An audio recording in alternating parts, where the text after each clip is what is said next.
Olá, queridos amigos de paz e de luz, muita paz em seus corações, que a alegria e a força do nosso querido Mestre Jesus esteja em nossos corações, trazendo esperança, trazendo força, trazendo amor para as nossas vidas, a espiritualidade amiga que nos ajuda nesse trabalho de divulgação da doutrina espírita. Esteja conosco nesse instante também, formando com todos nós uma egrégora positiva, em nome do amor, em nome da paz, em nome da esperança. Estamos aqui a convite dos nossos amigos do Centro Espírita Caminho de Luz, para falarmos sobre algo do momento, algo que estamos aqui agora experimentando, uma passagem do tempo, uma lembrança super importante dos tempos atuais, sobretudo quando olhamos a sociedade, ela um tanto quanto dispersa, as pessoas um tanto quanto atribuladas com as suas obrigações, com as suas demandas pessoais, com as pressões imensas que os momentos atuais têm exercido sobre todos.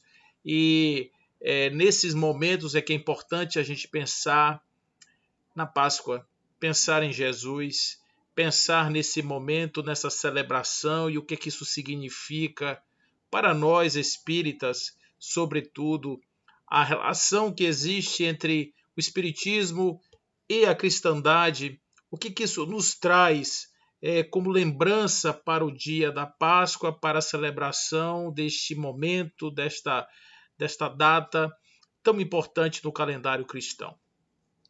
Bom, a Páscoa, como todos sabemos, ela é uma celebração que está no calendário judaico e também no calendário cristão. Não necessariamente as mesmas celebrações, embora tenham o mesmo nome, mas poderíamos dizer que a Páscoa judaica tem como celebração a saída do povo hebreu do Egito, a travessia, a passagem, por isso Páscoa, Pesach, passagem. Portanto, no calendário judaico se celebra a Páscoa muito antes de Jesus, já se celebrava a Páscoa como esse momento da saída do povo em direção à sua terra nova, à sua terra prometida. Mas para o calendário cristão, a Páscoa representa esse ciclo, esse período que inclui a chegada de Jesus a Jerusalém e, consequentemente, a sua morte e a sua ressurreição. Portanto, dentro do calendário judaico cristão, do calendário cristão, nós vamos ter a Páscoa como a celebração do renascimento, do ressurgimento de Jesus, da sua ressurreição após a morte. Por isso, todo o ciclo. Sabendo que a Páscoa é uma data que está dentro do calendário, ela é móvel, ela se movimenta, ela não é necessariamente o mesmo dia, não acontece exatamente na mesma data todos os anos, depende do calendário lunar, depende de lua cheia, depende de uma série de coisas. A gente sabe que a Páscoa acontece depois do Carnaval, né? Depois de um período depois do Carnaval, a Quaresma, nós temos ali o período onde há um período de escassez, um período de jejum, né? Um período de jejum onde as pessoas vão deixar de fazer as coisas vulgares, vão deixar das bebedeiras, das festividades de um modo geral. Então, dentro do pensamento da Páscoa, do pensamento da liturgia dessas comemorações, aquilo que antecede o período da Páscoa seria um período realmente de muita restrição, contrição, um período onde as pessoas ficariam mais voltadas para si mesmas, etc., preparando-se para esse grande advento que aconteceria então na culminância da Páscoa.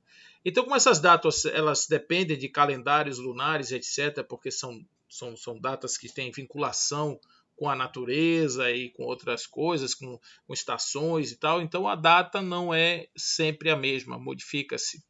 Né? Mas o importante é a gente pensar que para os cristãos existe uma história. Né? Por que essa data ficou assim? E essa história tem a ver com nós também, espíritas. com todos aqueles que, de certa forma, têm uma vinculação com Cristo. E para que a gente possa entender essa história, a gente precisa voltar no tempo, um pouco. E nós vamos voltar aqui em volta do século I, por volta dos anos 30. Entre 30 e 33 existe aí uma certa dúvida qual seria exatamente a data, mas em torno de 30, não é, do primeiro século. Sabemos que esse primeiro século foi justamente desenhado a partir do nascimento de Jesus, que faz a divisão da data antes dele e depois dele.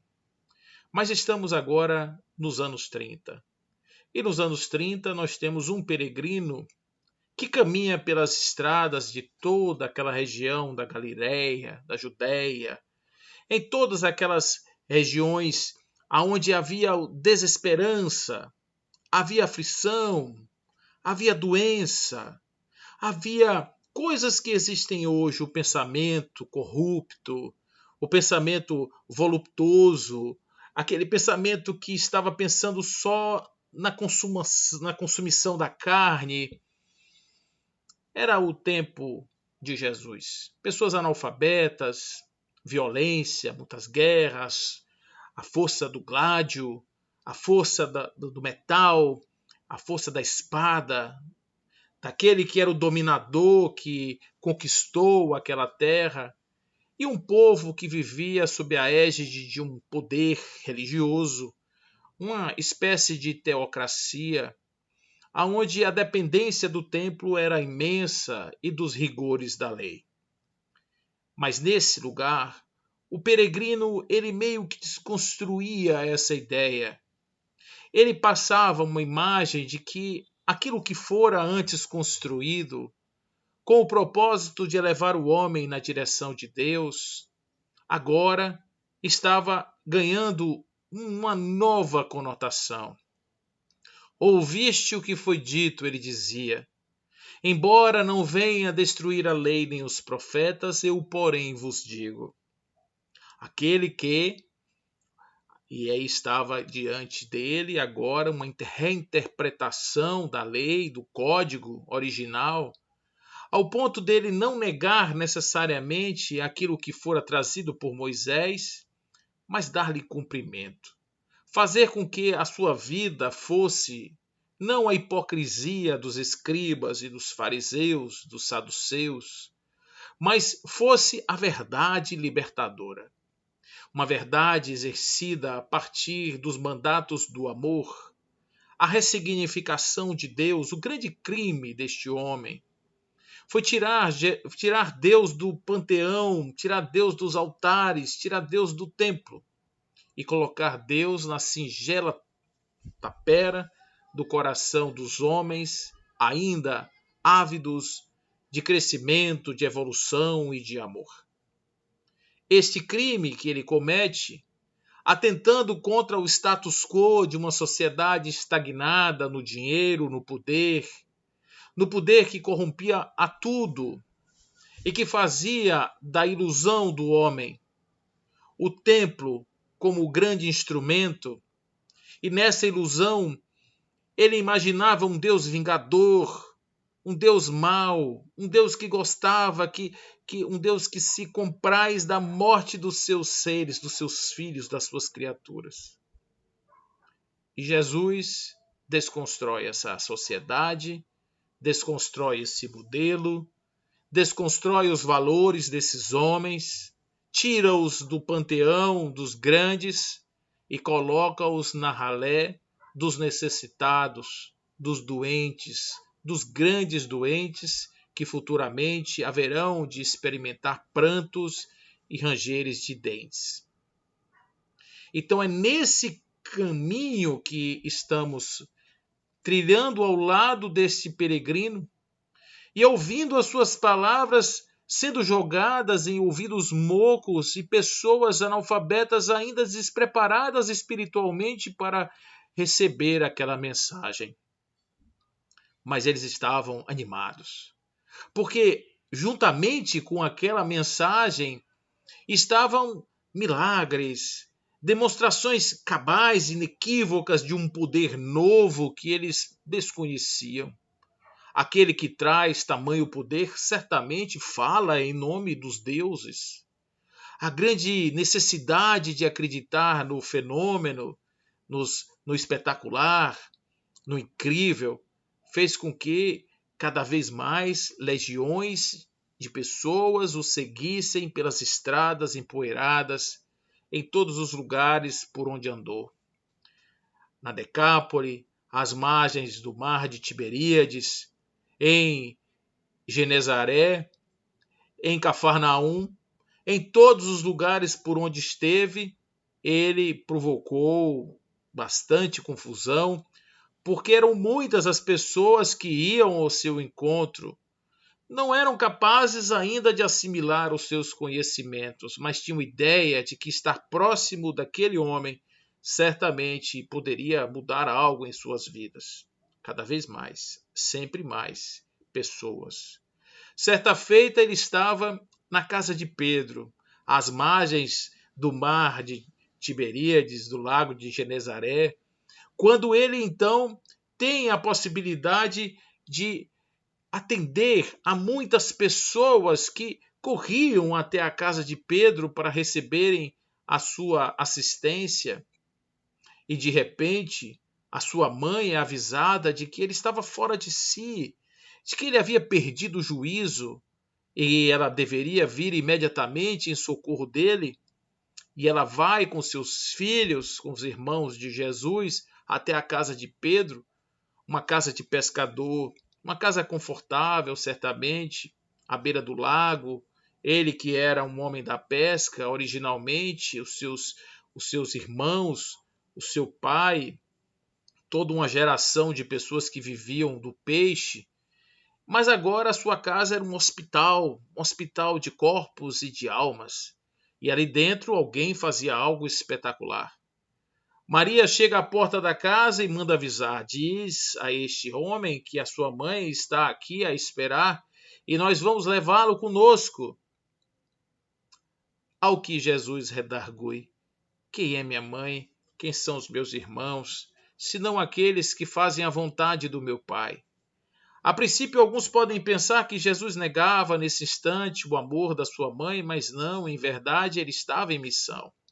Ele estava ampliando o conceito do que seria uma verdadeira família, estabelecendo ali que havia uma base de uma família espiritual que não estava nos laços do sangue, mas os laços espirituais, as verdadeiras comunhões espirituais estariam firmadas nas relações e nas sintonias com as boas energias, sobretudo aquelas que guiavam em direção a Deus.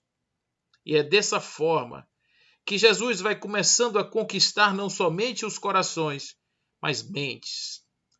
Mas a dificuldade do mundo, porque se as pessoas não conseguem entender metáforas como o semeador, que joga sementes pelo campo, em corações diversos, e depois traz na sua metáfora apresentações de quem que eram os seus elementos, trazendo ainda no nível de absorção, de compreensão, para os elementos cabíveis, possíveis de serem compreendidos por eles naquele tempo, os homens daquele tempo.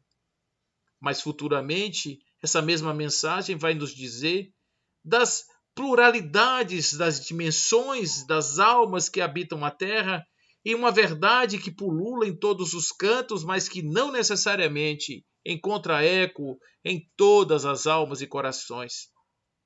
E isso é apenas uma das suas múltiplas parábolas, o joio e o trigo, a figueira que seca, muitas e muitas passagens que ele vai ensinando como um professor. Na prática, o exercício pleno do amor incondicional. Na teoria, todas as parábolas, todas as suas prédicas, tudo aquilo que ele ensina a respeito da lei e dos profetas. Mas, durante toda essa sua trajetória, ele colecionou dúvidas. Os homens de Nazaré tiveram dúvidas sobre ele. Quiseram jogá-lo de cima de um precipício e ele então sai dizendo: nós não podemos ser nós não podemos ser reconhecidos na nossa própria terra. Aqueles que são os nossos próximos, eles não conseguem enxergar além ou para além daqueles conceitos que são formados. Não é aquele o filho do carpinteiro, não é aquele que ficava na oficina. Como pode aquele homem da oficina ter conhecimentos tão elevados? Não pode. Então não pode. Uma espécie de cancelamento versão anos 30 do século I. Assim foi Jesus. Mas ele está no ápice da sua carreira. Ele está conquistando corações e mentes, mas ao mesmo tempo está desestabilizando um sistema. Porque justamente o status quo, aqueles que defendiam as posições hierárquicas, as posições de nobreza, as posições de riqueza daquela época, daquela sociedade, não estavam nada satisfeitas. Essas pessoas não queriam de jeito nenhum que alguém viesse desconstruir essa ideia. Como assim nós vamos desconstruir essa ideia? Não, não vamos fazer isso. E aí, ao mesmo tempo, eles começam a pensar que incômodo terrível existe para as nossas almas ter alguém desse tamanho vivendo entre nós. Acordar de manhã e dizer: sou o representante de Deus, mas ao mesmo tempo ver aquele homem simples, de olhar percussiente, de olhar inquiridor, aquele homem que quer saber das coisas, entender as coisas do mundo, que tem uma sapiência instintiva, presa na sua alma, no seu inconsciente, algo que o faz superior muitas vezes moralmente àqueles homens que andavam nas ruas largas, nas praças, se exibindo. Aquele que, a despeito das longas orações, devoravam casas das viúvas. Assim ele se expressava em relação a esses sepulcros caiados, esses hipócritas, esses que têm o coração cheio de fel e a boca, palavras melífluas, saindo como se fossem vindas ou provindas de uma alma que já havia bebido da fonte da água viva, da fonte da água que cuja a essência é tal que as pessoas que bebem dela jamais têm sede. Então não era nada disso, eram hipócritas mesmo, pessoas mal resolvidas, pessoas que não tinham a menor condição de amarrar as sandálias daquele humilde caminhador, aquele humilde galileu, aquele humilde nazareno, aquele carpinteiro. Não tinham nobreza moral sequer para estar à altura dos seus pés. Isso incomodava muitos, incomodava os judeus, incomodava os romanos, porque afinal de contas os romanos não queriam nenhum tipo de instabilidade política naquele lugar. Qualquer coisa, qualquer murmurinho, qualquer coisa que alterasse o equilíbrio, para eles era assunto, era problema que precisava de contenção imediata. Não é por outro motivo que Roma será responsável posteriormente, nos anos 70, pela destruição de Jerusalém. A partir dos levantes, a partir das rebeliões, eles vão justamente atacar a fonte do problema, destruindo e matando milhares de pessoas e dando início à grande diáspora do povo judeu. Mas esse momento que Jesus está experimentando, ele não estava provocando isso de forma isolada, não era ele sozinho, havia uma conjunção. Havia um outro chamado João Batista, que também provocava muito as pessoas, dizia: raça de víboras, quem vos ensinou a fugir da ira vindoura? Tratai, pois, de dar fruto do vosso arrependimento. João não tinha papas na língua, ele acabava com a hipocrisia. E por esse motivo ele foi decapitado, porque ele falou mal aí do casamento de Herodes com a sua antiga cunhada Herodíades, Herodes Antipa. ele vai casar com a ex-mulher de Filipe, e por esse motivo João Batista não vai ficar muito satisfeito e vai fazer alguns comentários, e por esse motivo ela ordena que ele seja decapitado para o seu deleite. Jesus não ficou nem um pouco satisfeito de saber que seu primo perdeu a cabeça por um motivo tão banal. E ele também não ficou muito satisfeito de ver que aquele templo, mesmo aquele templo dos sacrifícios, das coisas, ele era um templo de cambistas, troca de dinheiro, aonde não havia nada de espiritualização ali, mortes, um holocausto animal de proporções épicas, e toda a sujeira humana, o escambo e a falsa pretensão de estarem ali conectados com Deus, na riqueza, no Fausto, isso tudo realmente irritava muito essa alma, ao ponto dele um dia entrar e quebrar tudo, quebrar literalmente a banca, rebentar tudo. E foi justamente por esse motivo, dizem os historiadores, que ele assina a sua sentença de morte. Matar pessoas naquele tempo, para aquele governo, para aquele povo, não era nada complicado. Centenas, milhares de pessoas eram mortas. Às vezes, centenas por dia, apenas porque aquela justiça era uma justiça feita de lapsos e de interesses momentâneos. Não havia um código de lei, nem muito menos alguma instituição que garantisse o rigor da lei. E todos estavam a serviço das vontades e dos humores imediatos daqueles homens, que eram os grandes corruptos que dominavam apenas em busca da riqueza e faziam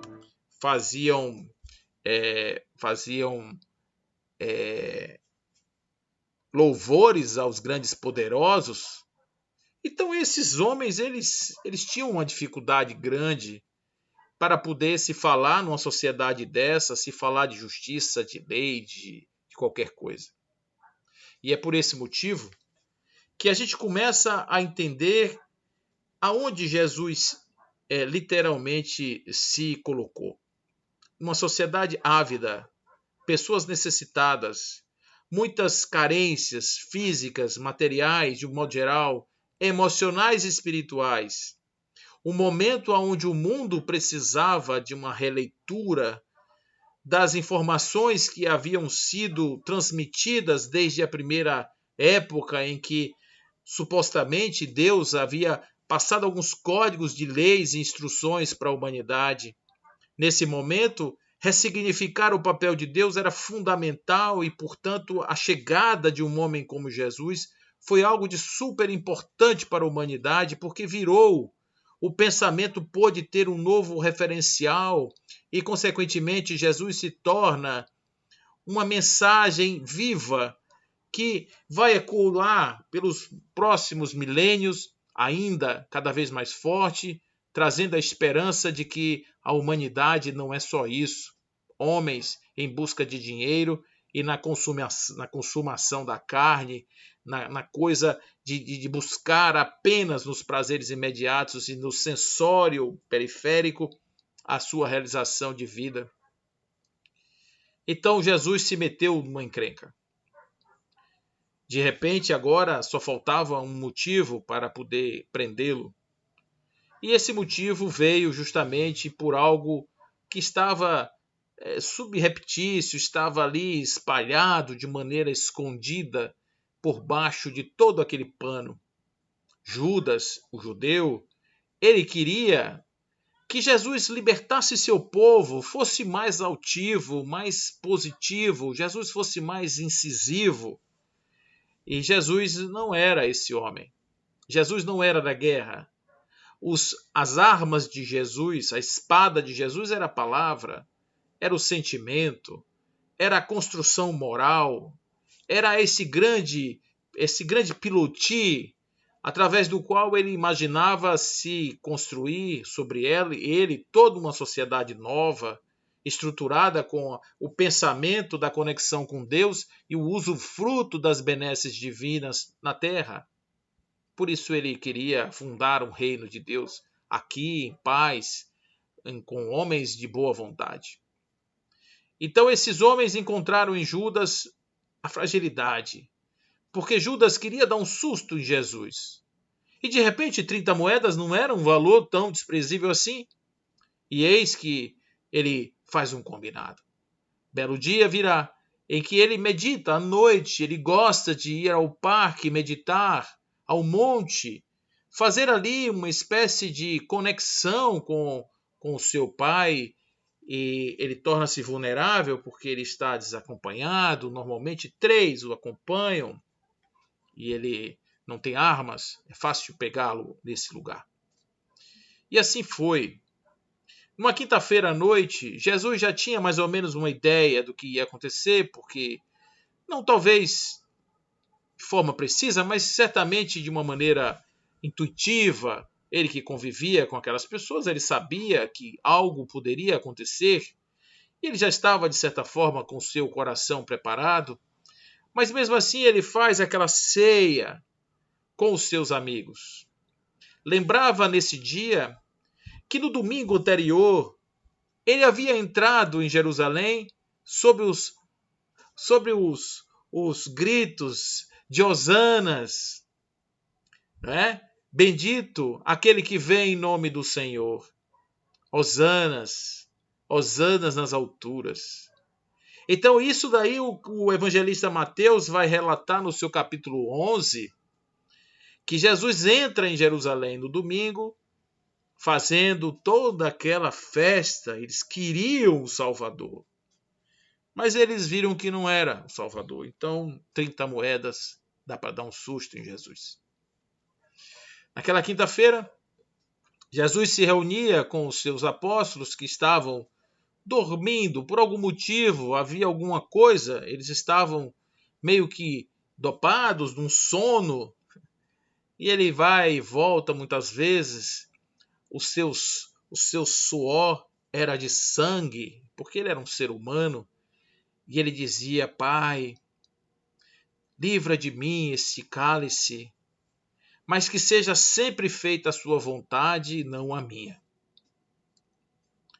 Era obediência, pois ele sabia que algo podia lhe acontecer.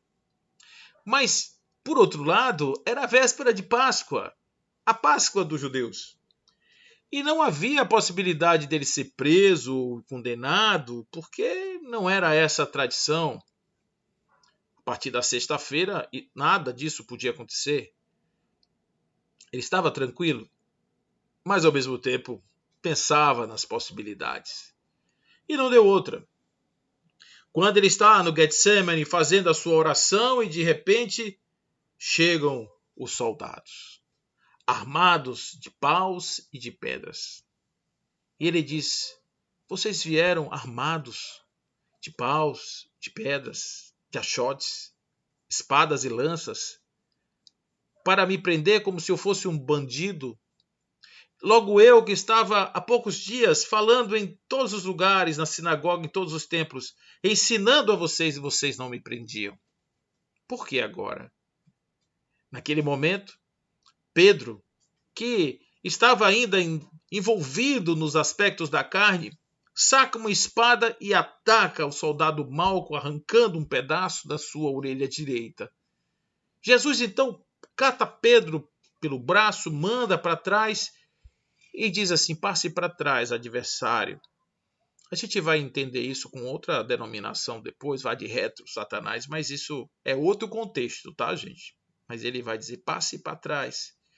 Porque aquele que com ferro fere, com ferro será ferido, você está impedindo o meu destino.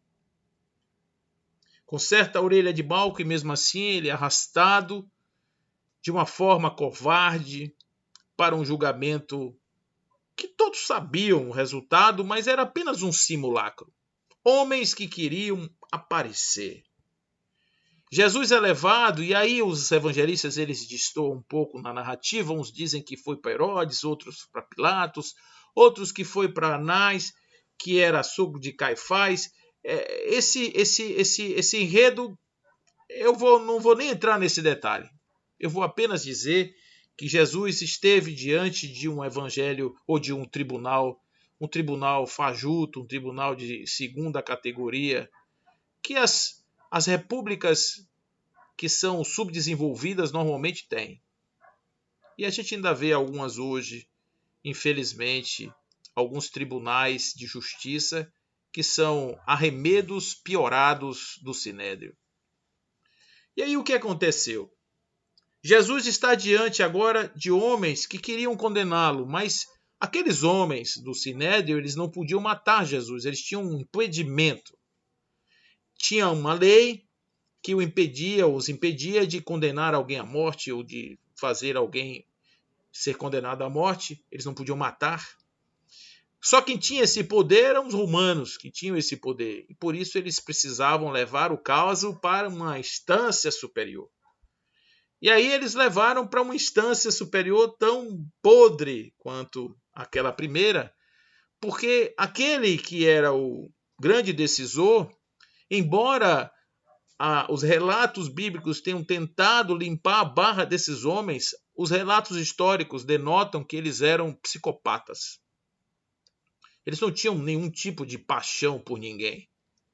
Eles eram pessoas que se compraziam da morte como um motivo, como alegria, como aqueles que iam para o circo ver as pessoas serem devoradas pelos leões. Era uma psicopatia muito comum naquela época. E isso, de certa maneira, fez com que Jesus caísse na mão de um psicopata, que vai simplesmente colocá-lo no rol de um julgamento e dar-lhe um suposto salvo-conduto, dizendo que, naquele momento em que ele estava ali, havia um outro homem que havia sido preso por uma rebelião que tinha culminado em um crime, e ele era Barrabás.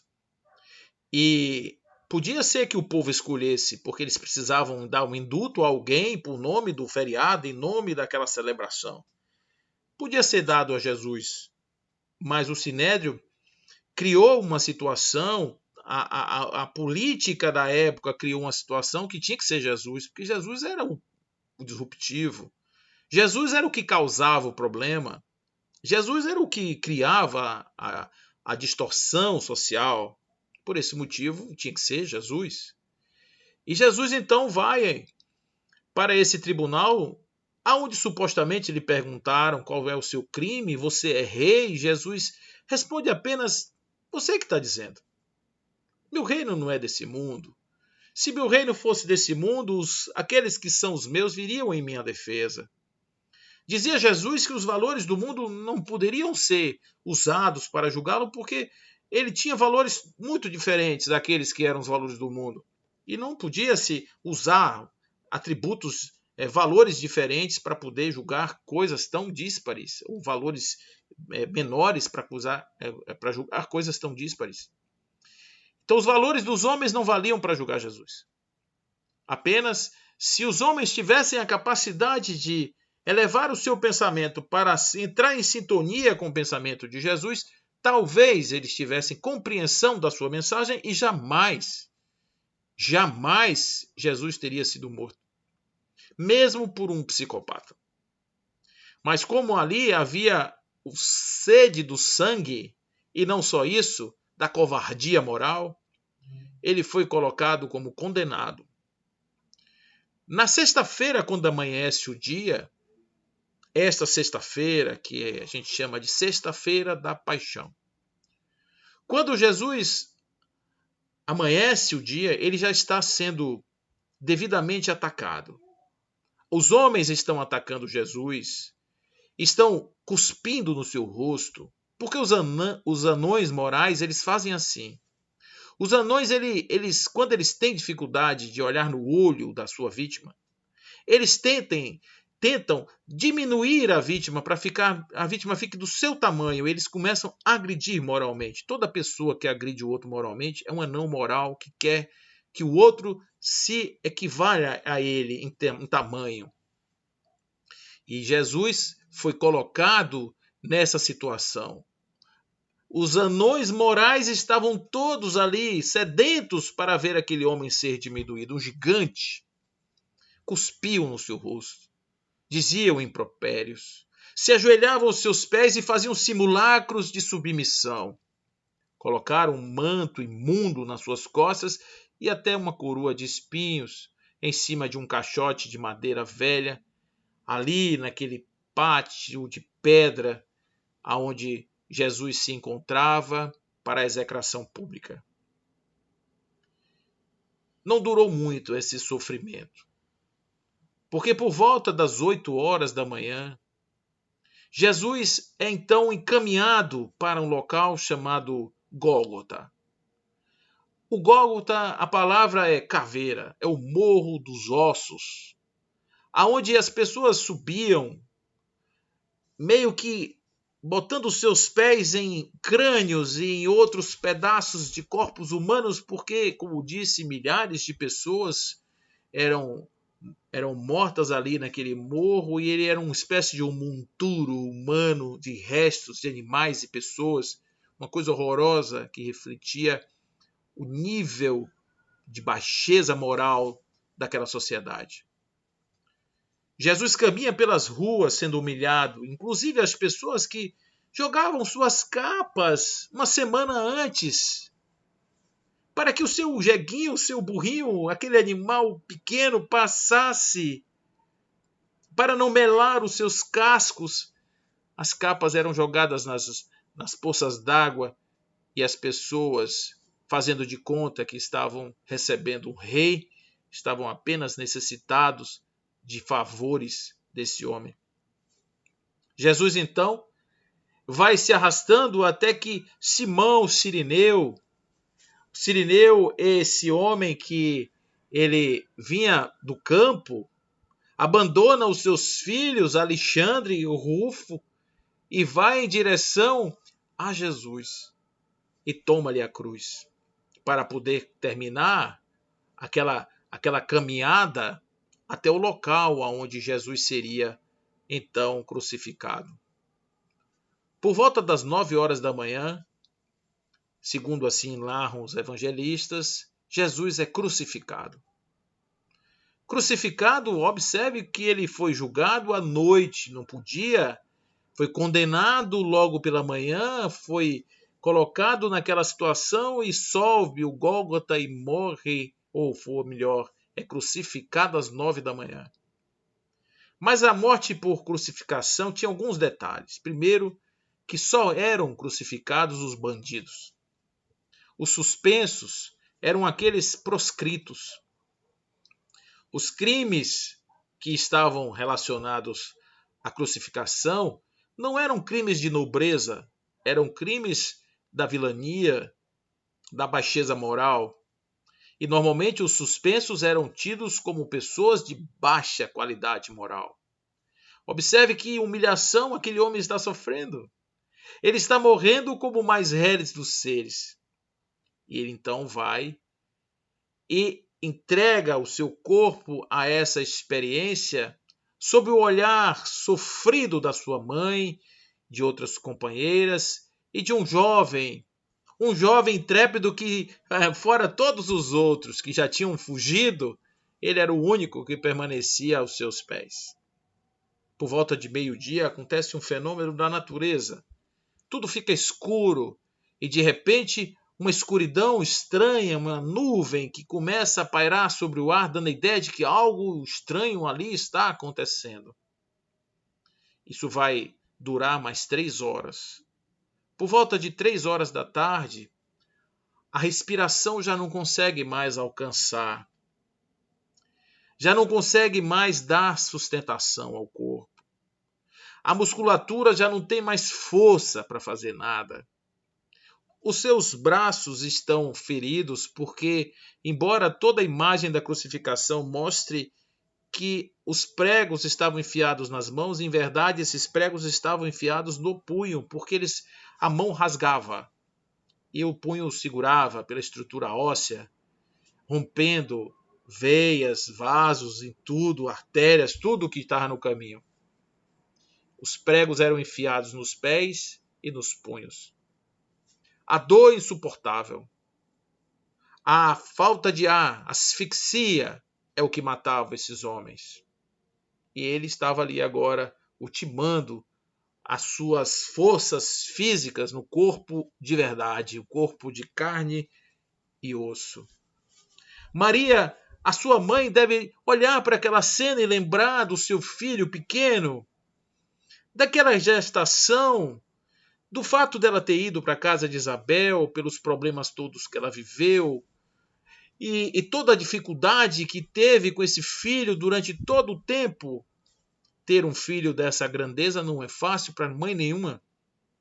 Mas Maria foi a grandeza toda em pessoa, porque ela soube educar esse menino, soube dar a ele condições para eclodir o Espírito do Cristo, poder mostrar-se de forma tão evidente. Era preciso que uma mãe desvelada, moralmente elevada, fosse a sua professora e guia. Imagina o tamanho desse espírito para ser escolhido para ser o guia do guia. Maria estava ali agora sonhando e pensando no seu filho, e até um pouco entristecida. Talvez, se ele fosse um mero carpinteiro, pudesse tê-lo mais tempo comigo. Se ele fosse um pescador, ele iria viver mais ali, talvez uns 15, 20 anos. A mãe tem o direito de querer o seu filho ao seu lado, mas não era essa a realidade de Jesus. Talvez Maria, naquele momento, ela talvez não entendesse ainda muito bem exatamente o que estava acontecendo.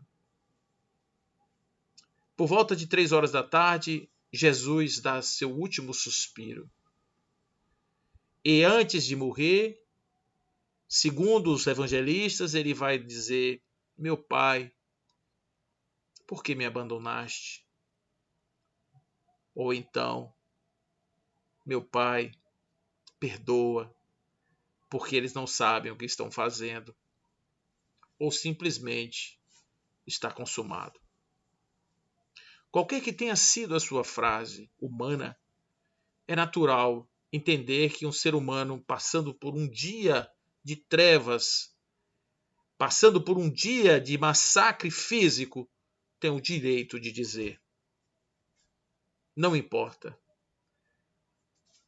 Arimateia vai pegar o corpo de João, ou de Jesus, vai levar com a companhia de João, de Maria, para um jazigo provisório, porque já era o final da tarde da sexta-feira, não podia se fazer mais nada.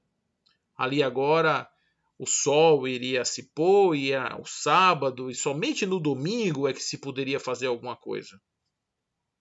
No domingo, já passado todo o episódio, as mulheres voltam ao sepulcro para poder arrumar o corpo para o seu jazigo definitivo, para enterrar, para fazer as suas homenagens, fazer, enfim, o que ele merecia como ser humano, na dignidade.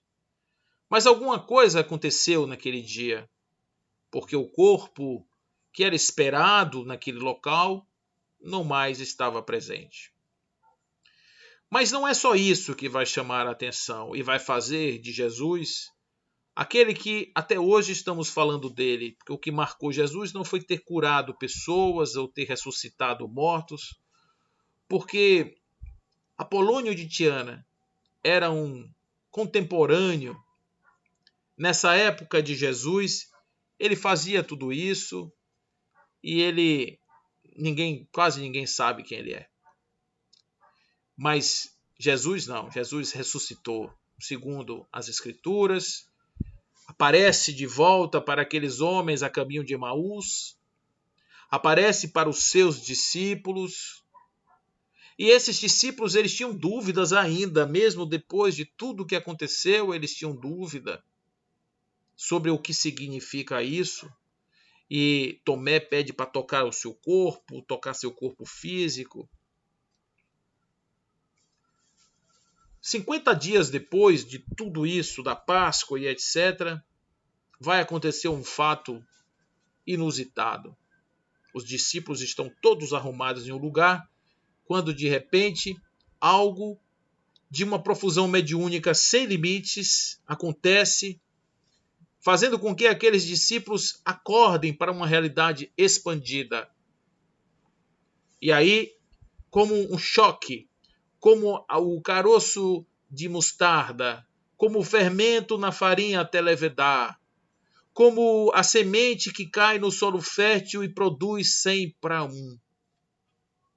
Eles começam então a entender o tamanho da sua missão.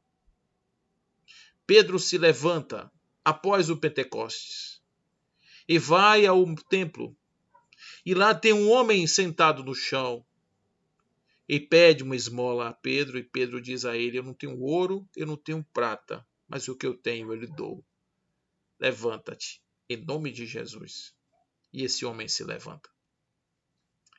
A partir daí, todos os discípulos vão seguir o seu caminho, exceto João, que não foi assassinado. Todos os outros perderam sua vida de maneira absolutamente cruel. Uns perderam a cabeça, outros perderam a pele do corpo, outros foram crucificados, como Pedro, que antes de ser crucificado diz: não tenho méritos para morrer como meu Senhor, quero morrer de cabeça para baixo. E aí uma crucificação terrível era imposta a ele por um desejo, apenas porque a vida não era mais desse mundo. Eles entenderam que o reino não era mais desse mundo, por isso eles aprenderam o que estava acontecendo ali.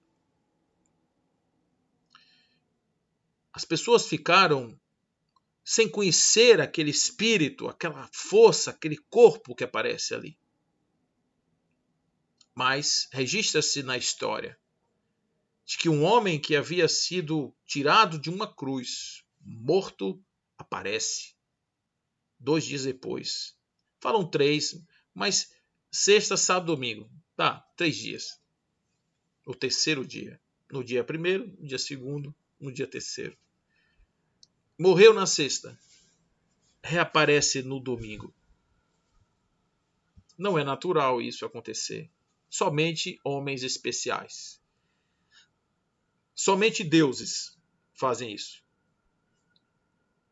A crença popular construiu no seu imaginário a ideia de que Jesus era diferente dos homens.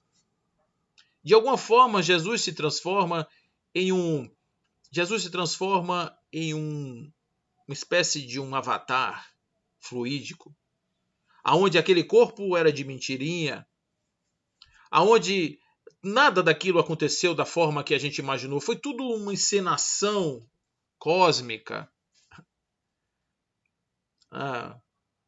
E a partir daí, Jesus foi colocado num panteão de deuses, se afastou do homem, e a gente viveu na idolatria e na reverência a um ser divino, intangível, incapaz de se igualar aos homens.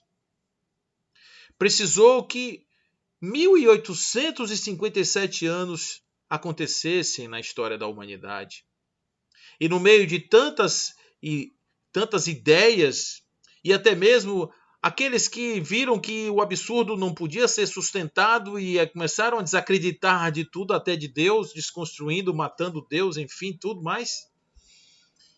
A doutrina espírita chega nos arraiais da França, trazendo algumas mensagens. Primeiro, Deus é a inteligência suprema e causa primeira de todas as coisas, ou primária de todas as coisas. Jesus é o modelo mais perfeito que já habitou a face da terra, o modelo e guia da humanidade. Portanto, Jesus é referência moral para o homem, ao ponto de Allan Kardec dizer que Jesus é, para o homem, a expressão maior do que se pode pensar ou ter, em termos de grandeza moral, num corpo humano. Por isso, Jesus é modelo e guia.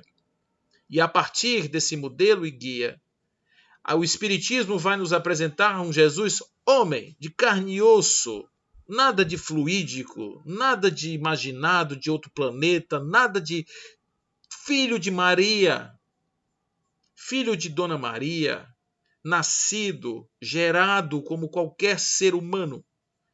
A diferença é que naquela encarnação havia um espírito puro. A diferença de um espírito puro para um espírito que não está ainda no estado de pureza é a experiência, é a possibilidade de enxergar algo mais, é a possibilidade de se enxergar como potência divina. E ele dizia: vós sois deuses. E ele falava muitas coisas interessantes, como brilha a vossa luz. Ele foi um grande professor da alma, da libertação da alma. Ele dizia: eu venho trazer uma verdade que liberta, a verdade que liberta. E essa verdade que liberta é que você tem que viver a sua essência, descobrir qual é a sua essência e vivê-la intensamente. Isso liberta as pessoas. E Jesus, então, esse Jesus novo, se é que podemos dizer assim, ele não desconstrói o Jesus anterior, ele entende o Jesus anterior como um estágio do nosso processo de encontro a essa essência crística. Alguns de nós precisamos ainda dessas imagens míticas, grandiosas, e esse Jesus é lindo e ajuda muitas pessoas. Mas há um outro Jesus que vem empoderar a alma humana e dizer: olha o que nós somos. Olha o que nós somos. Olha o que é um ser humano. Olha o que é um espírito humano. Olha o que um espírito humano é capaz de fazer. Em todas as adversidades, na pobreza, na dificuldade toda do mundo, esse espírito consegue soerguer-se de todas as dificuldades e imposições, ao ponto de chegar ao final de sua vida e dar a sua vida em função de uma missão, para poder simplesmente mostrar a si mesmo de que o desapego que ele tinha da carne e das coisas fazia com que a sua alma fosse livre e independesse das mazelas humanas. Nós temos isso em nós. Jesus trouxe isso. O Evangelho de Jesus, as cartas vivas do Evangelho, somos nós. Somos nós compreendendo que na história de Jesus, no seu nascimento e até mesmo na forma como ele morreu, existe uma lição grande de podermos aprender como nossa vida também pode ser um nascer e um morrer glorioso. De como nós podemos transformar uma vida que pode ser totalmente ceifada de possibilidades, pode ser totalmente fadada ao fracasso. Mas a vontade humana, a vontade, o desejo humano e a certeza do que nós temos da nossa alma pode mudar tudo, absolutamente tudo. O Espiritismo não comemora a ressurreição de Jesus porque Allan Kardec, lá na Gênese, ele vai explicar tudo isso, dizendo assim: a grandeza de Deus não se mostra pela derrogação das suas leis, mas sim pela sua imutabilidade. Então, não é ressurreição, em hipótese alguma. Jesus, ele aparece para os seus discípulos como efeito de uma mediunidade de efeitos físicos, que um espírito daquela escola ali, daquele tamanho, um espírito daquele tamanho ali, daquela nobreza, fazia isso muito facilmente. Então, toda a pinta de uma manifestação material, porque observe que você vai encontrar em todos os evangelhos que Jesus aparecia para as pessoas e as pessoas não reconheciam. Como é que você não reconhece uma pessoa que você viu tem 3 dias? Ele aparecia de uma forma diferente, o seu corpo era outro, era de outra essência. Agora sim, ele estava em espírito, materializado na carne, ao ponto de Tomé tocar o seu corpo, como as experiências dos grandes médiuns de efeitos físicos que traziam figuras espirituais que podiam ser apalpadas, tocadas, enquanto no seu fenômeno de materialização. Perfeitamente possível. e toda a mediunidade que estava ali, não somente na forma como Jesus aparece, mas também em todos os efeitos que ele promoveu nos seus atos, nos seus supostos milagres, aí a gente vai ver realmente que o Espiritismo vem dizer que milagres não existem. São leis da natureza que nós desconhecemos, que quando somos apresentados a ela, nós ficamos assim, como aqueles primitivos que ficavam extremamente assustados diante do fogo. Então Jesus é um homem que trouxe um espírito novo para a humanidade. Se nós tivermos que comemorar essa sexta-feira, observe que a sexta-feira não seria muito para comemorar, porque foi o dia que ele apanhou, que ele morreu, que ele foi crucificado, e não tem glória nisso. Existe agora a reflexão. Nós podemos pegar essa sexta-feira da paixão para verdadeiramente transformar em uma verdadeira sexta-feira da paixão e estabelecer como paixão aquele sentimento, aquela força que nos leva, que nos oportuniza o amor e trabalharmos o perdão, trabalharmos as dimensões existenciais de Jesus. No domingo, nós podemos então agradecer a Deus pela lembrança que ele nos dá de que a vida continua, de que não existe a morte, que existe apenas a continuidade sempre em planos outros diferentes, sempre a continuidade. E a Páscoa, que é supostamente a representação daquele que deu a sua vida em nome da humanidade, vamos pensar assim, que ele de fato deu a sua vida. A sua morte foi um episódio, como todos os seres encarnados morrem. Mas a sua vida é o que nos importa. E mais do que isso, a sua vida continuada.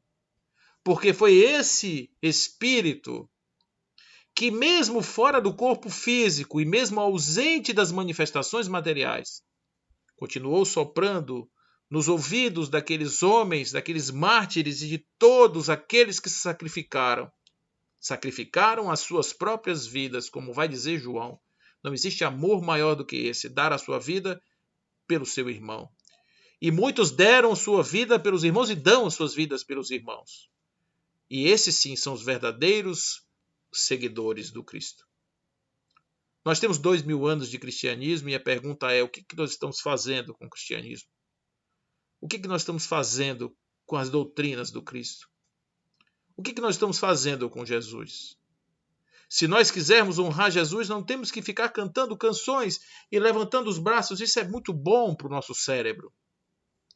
Mas se nós quisermos realmente honrar Jesus, nós precisamos pautar a nossa existência para fazer valer a potência da nossa alma, para fazer revelar em nós o máximo de nós que existe em cada um. Não precisa ser perfeito, não precisa ser magnânimo, basta ser melhor. Basta esforçar-se para ser melhor. Basta ter Jesus como referência, como modelo e como guia. Que Jesus nasça sempre nos nossos corações a cada dia. E na Páscoa, reforcemos os nossos vínculos e dizer: amigo, companheiro, você não morreu em vão. Toda a sua vida, toda a sua história, diz-nos muito mais do que a sua morte.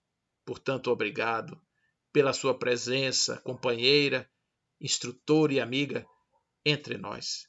Obrigado ao Pai Celestial por ter mandado um espírito de tamanha grandeza para nos orientar, nós aqui, os primitivos, bárbaros, para sairmos da escuridão em direção à luz. Obrigado, Senhor. Obrigado por Jesus. Obrigado por esse amigo, companheiro querido. Obrigado por tudo que ele nos diz. E que a sua voz mansa, cálida, segura, firme, poderosa, continue nos nossos ouvidos, trazendo esperança, força, fé, grandeza. Não deixe-se reduzir. Cresça com Cristo em você. Em nome do amor, em nome da paz Em nome de Deus, uma boa Páscoa. Fiquem com Deus. Que assim seja.